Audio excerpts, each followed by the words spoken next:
সবচেয়ে বড় কথা হচ্ছে আল্লাহর ওলিদের নজর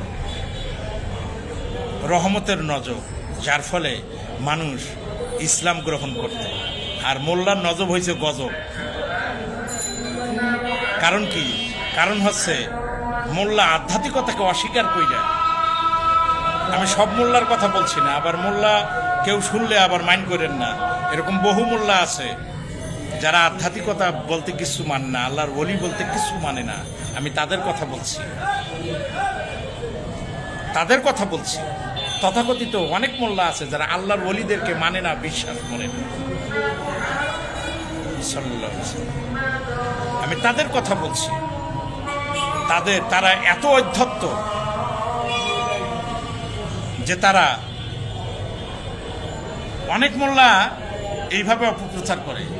ভারতবর্ষে তো মোল্লারাই ইসলাম প্রচার করছে, কোন মোল্লা করছে কোনো ইতিহাস নাই, আল্লাহর ওলিদের ইতিহাস রয়েছে। এই জন্য বলছি যে আল্লাহর ওলিদের নেক নজর, আল্লাহর ওলিদের কি যে পাওয়ার, আল্লাহর ওলিদের সোহবতের যে কি পাওয়ার।